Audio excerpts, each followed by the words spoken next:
Hidup melajang kadang menjadi pilihan karena faktor kemapanan ekonomi dan kebutuhan berkarir. Masyarakat melihat mereka yang memilih hidup melajang sebagai pilihan hidup yang harus dihormati. Ada juga yang memandangnya dengan cukup empati. Belum adanya pasangan hidup yang dirasa cocok juga menjadi salah satu faktor. Ada juga yang menganggap pernikahan masih menjadi hal yang sakral, bahkan menjadi sebuah keharusan bagi sebagian besar orang. Dalam jajak pendapat Litbang Kompas, sebanyak 80,8% responden mengaku tidak pernah terlintas dalam pikiran mereka untuk hidup melajang atau tidak menikah dalam kehidupan mereka. Hal agak berbeda ditunjukkan oleh mereka yang statusnya masih melajang atau belum menikah, atau saat survei ini dilakukan sedang merencanakan pernikahan. Di kelompok ini, sebanyak 66,1% menyatakan pernikahan sebagai suatu keharusan. Bagi responden yang belum menikah, ada sejumlah pertimbangan mengapa mereka belum menikah. Seperti fokus pada karir, belum menemukan pasangan yang cocok, memilih hidup sendiri, memutuskan untuk tidak menikah, belum menemukan pasangan yang direstui orang tua, hingga sedang mempersiapkan pernikahan. Adapun beberapa faktor yang harus diperhatikan sebelum menikah, menurut para responden, di antaranya kesiapan ekonomi, kesiapan mental, pasangan yang cocok, dukungan atau restu orang tua dan keluarga, kesiapan agama, dan kesiapan fisik. Data juga menunjukkan mereka yang sudah menjalani pernikahan lama, setidaknya 10 tahun, lebih menilai pernikahan sebagai sesuatu yang sakral, sehingga cenderung menjadi keharusan dan harus dipertahankan. Sementara bagi kelompok responden yang baru menikah atau masih melajang, melihat pernikahan tidak sesakral yang dibayangkan. Kehidupan melajang juga didasarkan sebagai pilihan untuk hidup sendiri dan mandiri.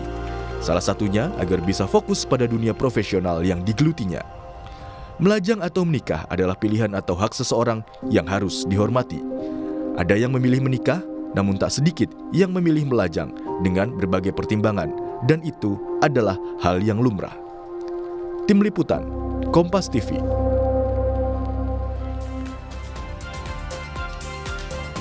Saudara, hidup melajang kadang menjadi pilihan karena berbagai pertimbangan dan faktor, mulai dari faktor ekonomi hingga restu keluarga. Sementara itu, nggak sedikit orang yang menilai bahwa pernikahan adalah sesuatu yang sakral dan menjadi sebuah keharusan. Lantas pertanyaannya, bagaimana seni dalam menjalani pilihan hidup antara melajang dan juga menikah? Relate sekali dengan saya, saudara. Mungkin saudara juga. Kita akan membahasnya bersama psikolog klinis Cassandra Putranto dan peneliti Litbang Kompas Arita Nugraheni.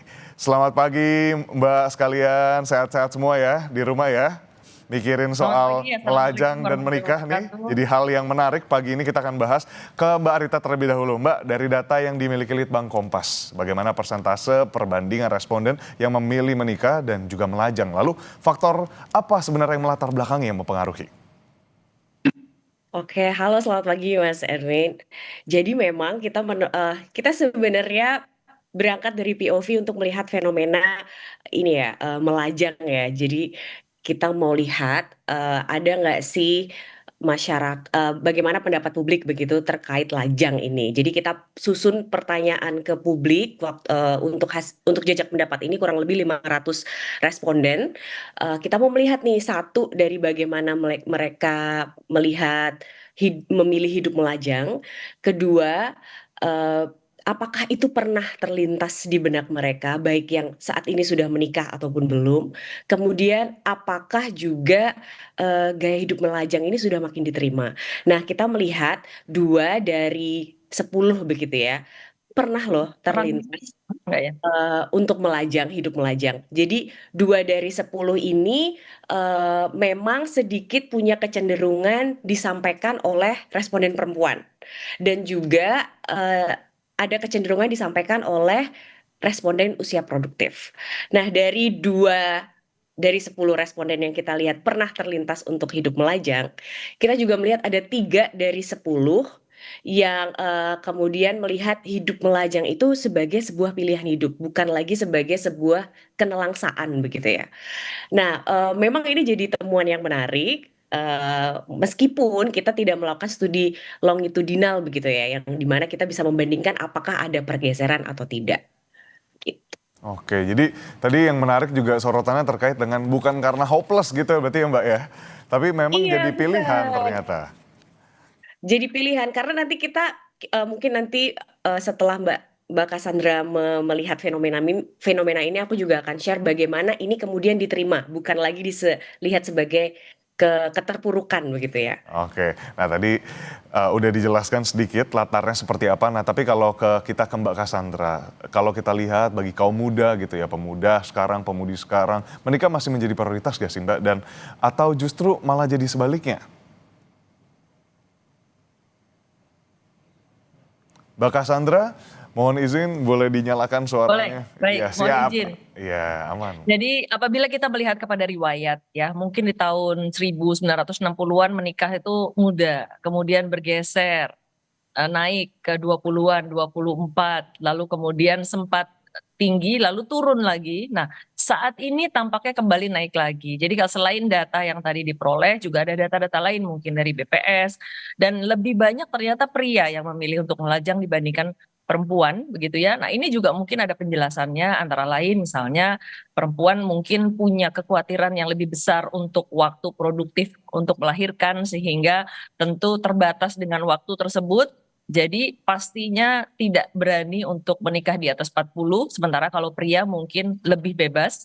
Nah, kemudian persoalan lain tadi mungkin alasan lain adalah juga tadi sudah disampaikan bahwa ingin meniti karir, ingin memperoleh kemandirian secara finansial, dan yang saya rasa mungkin juga terkait adalah bahwa apabila memang tekanan norma sosial atau tekanan yang orang tua itu mungkin masih tetap tinggi ya. Jadi harapan masyarakat itu sebenarnya lebih tetap tinggi, tidak menjadi turun sebenarnya.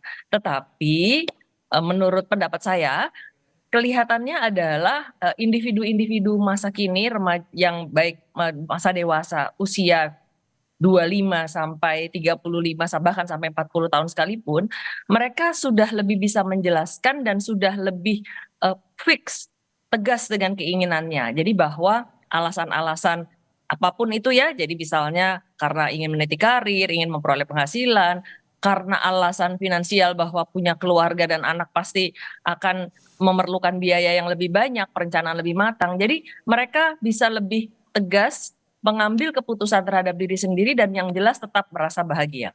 Oke, jadi ada kedewasaan berpikir di sana yang terdevelop ya Mbak ya. Nah, Betul. tapi belakangan Betul. pilihan untuk tidak menikah ini menjadi tren nih. Sebenarnya kalau kita lihat secara gambaran umum dari sisi psikologis itu karena adanya konstruksi kolektif sebenarnya karena kayak oh dia udah mulai nih ada sosok-sosok tertentu yang tidak menikah dan baik-baik saja. Jadi bukan lagi soal hopelessness tadi yang sudah dibawakan sama Mbak Rita. Itu gimana Mbak lihatnya, Mbak Cassandra? Ya, yang jelas kan juga karena ada fakta bahwa selama mungkin 10-20 tahun terakhir itu Indonesia kan juga penghasil perceraian nomor 4 di Asia. Nah, ini juga menjadi salah satu alasan bahwa para individu yang lajang ingin mungkin mengambil keputusan untuk menikah itu sangat mempertimbangkan hal tersebut. Jadi harus memikir, harus mendapatkan pasangan yang cocok, bukan asal mengambil pasangan saja. Jadi pertimbangan mereka menjadi lebih banyak selain pertimbangan karir, finansial, pasangan, begitu ya. Nah, yang jelas saya sepakat tadi dari beberapa penelitian juga sudah disebutkan bahwa pria justru lebih banyak yang mengambil keputusan untuk melajang bahkan sampai usia sekitar 43. Sementara perempuan melajang sampai usia 35. Seperti tadi yang saya katakan, usia perempuan di bawah pria karena perempuan mungkin punya kekhawatiran yang lebih terhadap usia produktif mereka. Oke, Mbak Cassandra tadi sudah state dari segi dorongan psikologis di sana ada fakta-fakta menarik juga. Nah ini fakta ini yang menarik untuk ditanyakan lanjut ke Mbak Rita. Mbak Rita, ini kalau kita lihat sebenarnya faktor apa yang mempengaruhi responden memilih melajang dan tadi sempat disebutkan ini teknis sedikit ya. Mungkin dengan tadi survei longitudinal. Seberapa penting nantinya untuk sebenarnya untuk ada feedback sih untuk ada maksudnya lanjutan dari survei ini gitu Mbak. Oke, kalau menjawab yang pertama,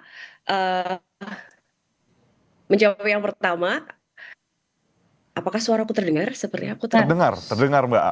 Oke, oke. Jadi untuk yang menjawab pertama, sebenarnya tekanan orang tua tidak muncul sebagai alasan terkuat publik melajang. Ini yang menarik sebenarnya. Sama yang disampaikan Mbak Cassandra, masyarakat kita tuh semakin lebih self aware dan lebih mau apa ya, membangun dirinya sendiri begitu ya. Mereka alasannya kenapa bagi orang yang belum menikah, alasannya adalah ingin fokus ke karir, ingin mematangkan finansial mereka. Begitu juga ketika kita tanyakan ke responden secara umum yang menikah maupun belum, eh, poin utama mereka apa hal yang paling perlu diperhatikan ketika menikah adalah kematangan finansial dan juga mental.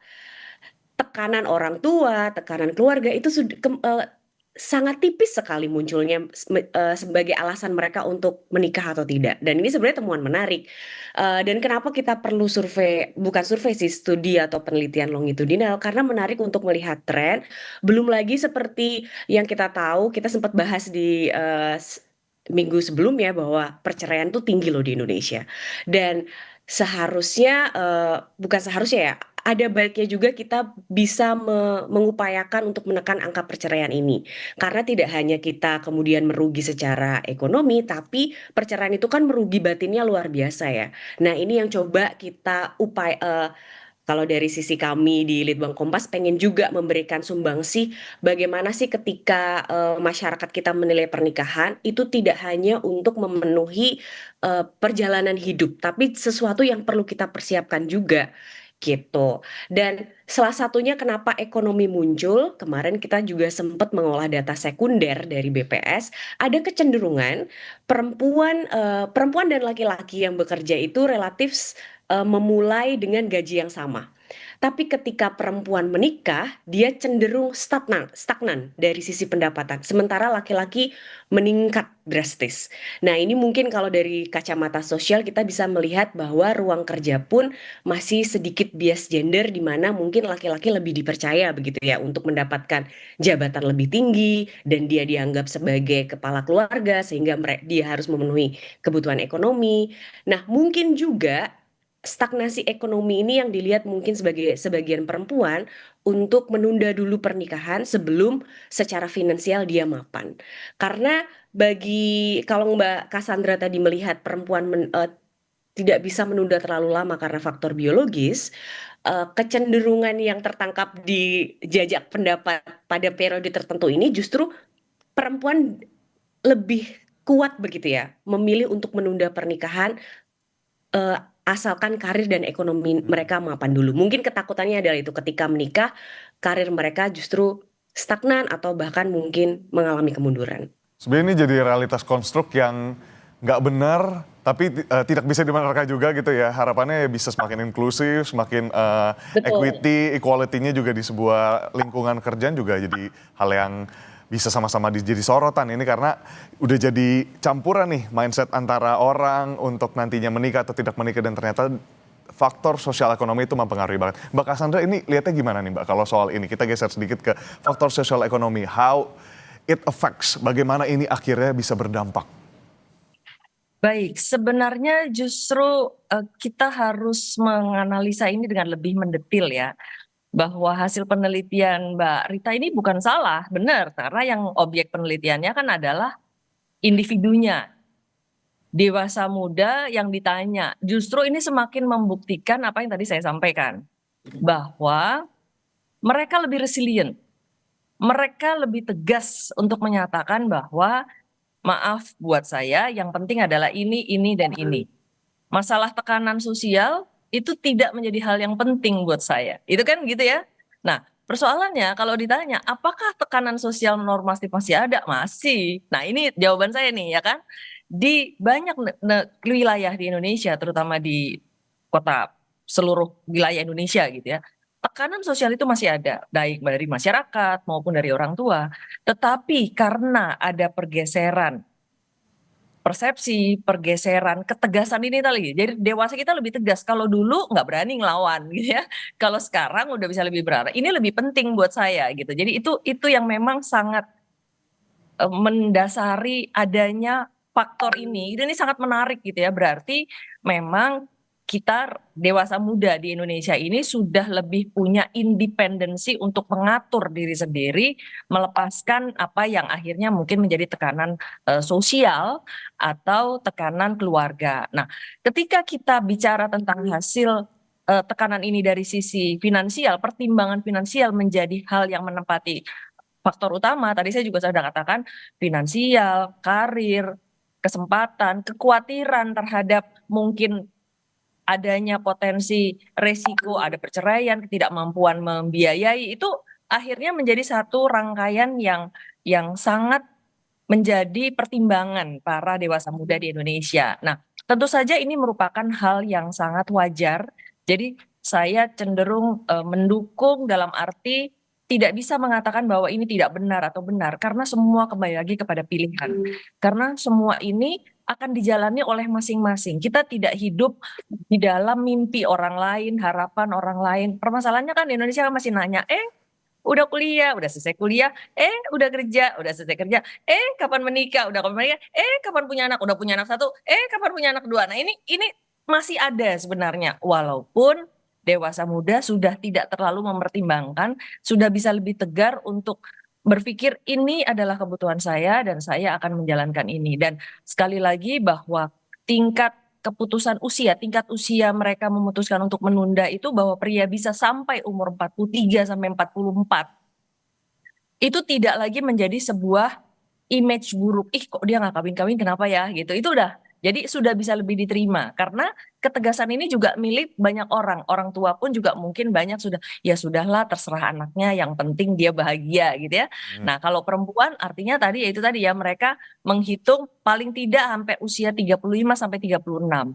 Nah, sekalipun ada perempuan yang misalnya lewat sampai usia 40 sampai 41. Nah, itu pertimbangannya sudah bukan sosial ekonomi lagi, tetapi justru ada pertimbangan lain yang tentu saja mungkin kita sudah pernah dengar, misalnya ada istilah child free gitu. Jadi mereka memang sudah memutuskan untuk tidak memiliki anak, jadi untuk supaya memiliki kualitas hidup yang lebih baik. Oke, Mbak Cassandra ini tadi menarik karena Mbak Cassandra sempat bilang soal tekanan. Nah itu kan sebenarnya jadi tekanan psikologis ya Mbak ya, ditanya gitu. Dan ini bentar lagi kita udah mau masuk ke Desember, jadi tahunan juga ketemu sama keluarga di akhir tahun pun nanti lebaran gitu ya. Banyak yang suka nanya, nah itu gimana Mbak melihatnya? Apakah kan itu juga jadi tekanan psikologis sebenarnya? Ya, tetapi dewasa muda Indonesia sekarang udah lebih tegas. Mereka sudah lebih bisa untuk menjawab, oh iya insya Allah besok, insya Allah tahun depan, insya Allah sama siapa? Ya insya Allah ketemu gitu. Jadi mereka udah bisa lebih nyaman dan santai untuk menghadapi seperti itu. Mungkin masih ada yang datang ke ruangan para psikolog merasa tertekan dengan kondisi psikologis tersebut, tetapi jumlahnya mungkin juga jauh lebih berkurang. Karena itu tadi pertimbangan dan hasil penelitian Barita sangat benar kalau menurut saya. Mereka justru menempatkan tekanan itu udah paling belakang. Mereka lebih menekankan kepada karir, finansial, pertimbangan-pertimbangan ekonomis dan lain sebagainya. Oke, jadi sebenarnya juga kalau kita lihat di medsos udah banyak yang buat tutorial ya cara menjawab tante dan om kita kalau bawel gitu. Nah ini mungkin juga jadi penguatan gitu ya karena kita jadi dewasa muda di Indonesia juga jadi saling tahu oh nggak cuma saya yang berpikir seperti ini. Kritisisme ini muncul bersama-sama dan karena sebuah hal yang sebenarnya realita gitu yang harus dihadapi bersama-sama. Nah ke Mbak Rita lagi, dari data Litbang Kompas menunjukkan mereka yang sudah menikah selama 10 tahun memandang kalau pernikahan adalah sebagai sesuatu yang sakral sehingga cenderung menjadi keharusan dan harus dipertahankan. Nah ini bagaimana Mbak temuannya? Nah, menariknya sebenarnya saya mau mengkategorikan kedua kelompok. Satu yang menikah sudah di atas 10 tahun dan kelompok kedua adalah yang sudah menikah tapi, kurang dari 10 tahun.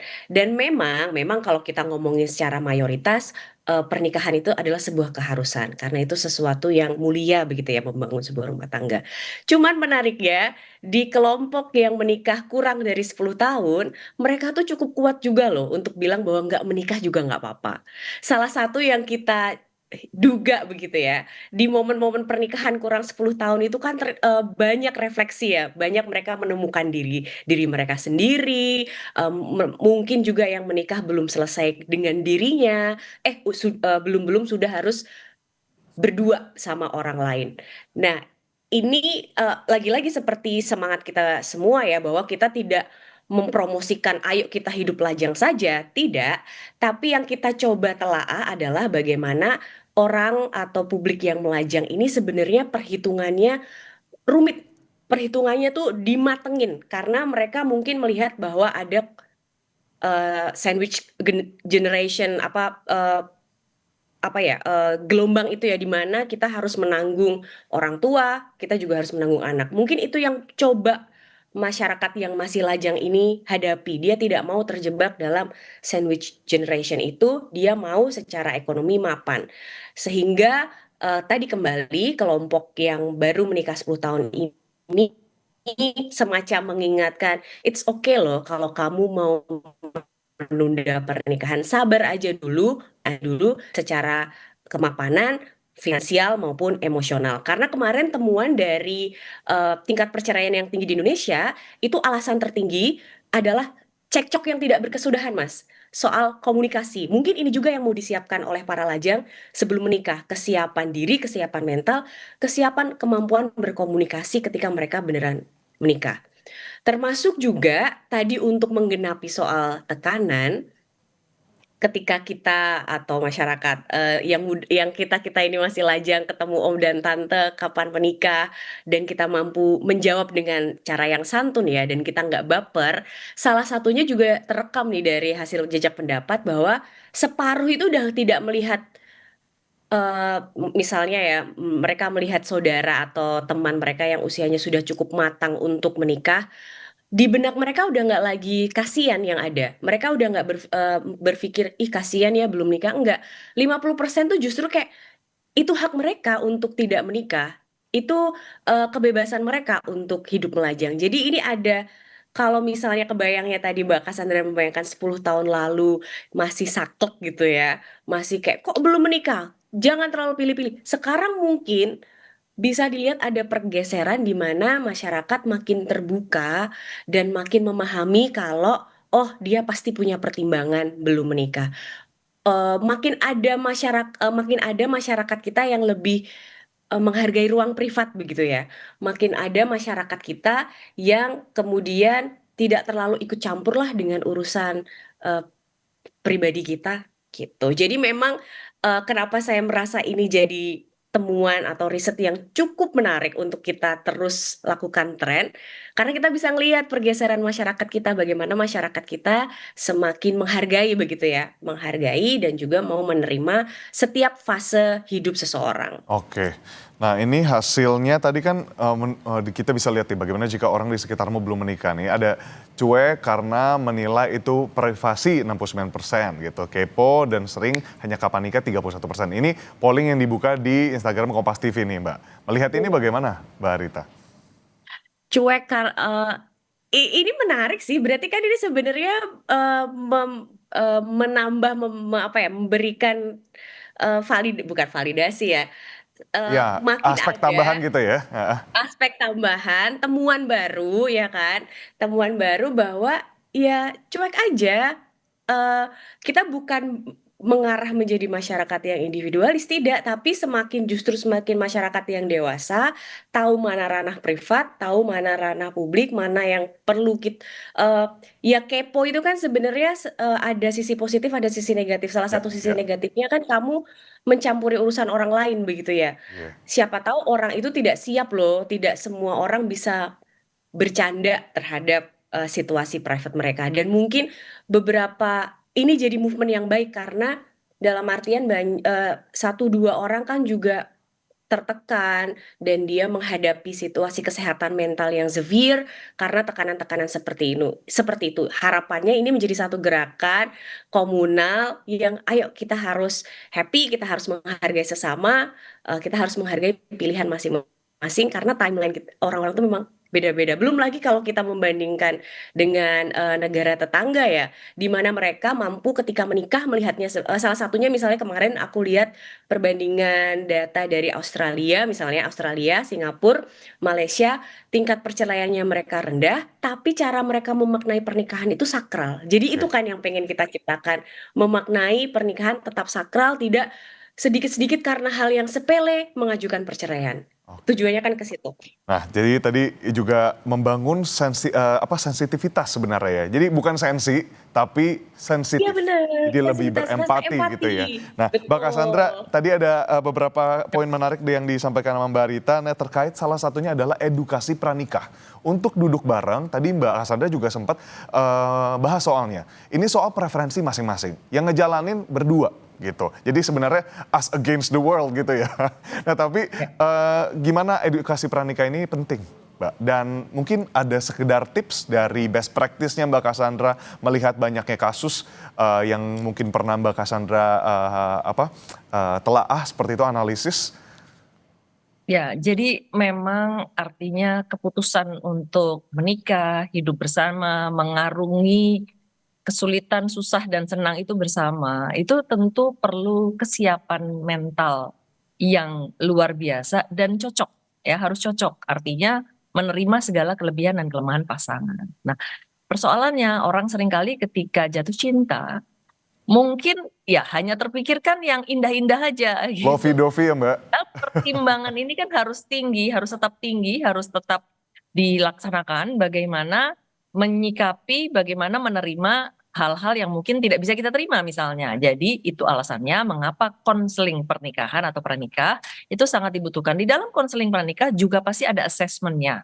Jadi melakukan pemeriksaan psikologis terkait profil psikologis kedua belah pihak begitu ya. Lalu kemudian memaparkan hal tersebut supaya apa? Bukan supaya nakut-nakutin, di sini orangnya begini Leo, yang sini kalau tidur ngorok loh, yang ini nggak suka tutup pasta gigi loh kalau habis make. Bukan itu ya, tetapi lebih kepada karakter ini seperti ini, yang ini karakter seperti ini, dan kalau bisa itu dicapai kesepakatan sebelum menikah. Jadi memahami diri dan pasangan itu sangat penting. Itu yang biasanya dilakukan di dalam konseling pranikah oleh para psikolog yang tentu saja punya kompetensi. Oke. Pertanyaan terakhir untuk masing-masing narasumber kita, tadi udah kita bahas banyak ya sebenarnya turunannya, kalau kita bahas sangat detail dan mungkin kompleks di sana pun tadi peruntukan dari temuan riset ini, bagaimana riset ini mungkin bisa dikembangkan menjadi tren, juga untuk kedewasaan masyarakat, untuk edukasi yang lebih besar lagi di masyarakat. Kita Mbak Cassandra mungkin ada harapan melihat dengan temuan ini, melihat fenomena ini, apa yang Mbak Cassandra kira-kira bisa simpulkan dan semangati para dewasa muda yang di Indonesia. Saya yakin bahwa semua masyarakat Indonesia mengharapkan bangsa Indonesia ini untuk menjadi bangsa yang maju ya, dan untuk itu tentu menjadi tanggung jawab kita semua untuk membangun bangsa. Nah, membangun bangsa dimulai dari keluarga kecil dan tentu saja kita semua punya tanggung jawab. Jadi biarkanlah para dewasa muda untuk mempertimbangkan sendiri secara seksama karena mereka lah yang akan menjalani dan menghasilkan generasi muda bangsa Indonesia yang tentu saja siap menghadapi tantangan dunia. Oke, kalau Mbak Arita melihatnya dari sisi riset ke depannya, mengapa ini penting dan harapannya seperti apa, Mbak? Kalau menurutku ini jadi titik tolak yang sangat menarik untuk kita kembangkan, karena kalau kita ngomongin fenomena sosial itu kan sebenarnya tidak ada habisnya, dan kita bisa menjadi bangsa yang besar tuh kan salah satunya dari kita memahami diri, memahami fenomena sosial di masyarakat kita. Jangan kalau salah satunya kita membicarakan lajang, kita juga kita harus menggarisbawahi seperti yang kita obrolin tadi ya, kita tidak mempromosikan orang untuk melajang. Yang kita coba lakukan adalah mengencourage masyarakat untuk lebih memahami diri dan lebih melihat pernikahan sebagai sesuatu yang sakral, sebagai sesuatu yang harus dipersiapkan, bukan sesuatu fase hidup yang ya udahlah kita laluin aja. Selain itu kalau dari sisi riset ini menarik banget, setiap tahun kita bisa kita bisa track masyarakat kita bagaimana sih cara mereka memahami publik yang masih lajang walaupun usianya sudah matang. Karena in this economy, lagi-lagi kalau misalnya alasan masyarakat adalah ingin menguatkan ekonomi, jangan-jangan kalau nanti ekonomi kita baik-baik semakin membaik, ekonomi kita situasi politik semakin membaik, nggak menutup kemungkinan loh jangan-jangan ada kaitannya sama tingkat pernikahan masyarakat. Karena masyarakat kita semakin cerdas aja, kayak kalau kita ngelihat mereka tidak lagi melihat pernikahan itu sebagai bagian dari tekanan keluarga, mereka bisa benar-benar melihat pernikahan ataupun pilihan untuk melajang sebagai pilihan yang dipikirin beneran, mindful terhadap pilihan. Oke, tadi ada dua hal penting yang mungkin bisa kita simpulkan, yakni konseling pranikah menjadi hal yang penting untuk duduk bersama, jadi secara emosional juga terpupuk. Lalu tadi Mbak Rita menyampaikan juga ini jadi penting karena ketajaman berpikir yang diseimbangi dengan value-value pernikahan. Pernikahan sebagai hal yang sakral tidak dilupakan. Terima kasih banyak Mbak sekalian atas fruitful discussion hari ini, diskusi yang luar biasa dengan Mbak Terima Cassandra kasih, Mas Putranto, Henry. psikolog klinis, dan juga ada Mbak Arita Nugraheni selaku peneliti Litbang Kompas. Terima kasih Mbak, selamat pagi, selamat melanjutkan aktivitas, selamat akhir pekan. Terima kasih, selamat pagi, salam hormat. Saudara, usai jeda ada informasi lain yang akan hadir di Sapa Indonesia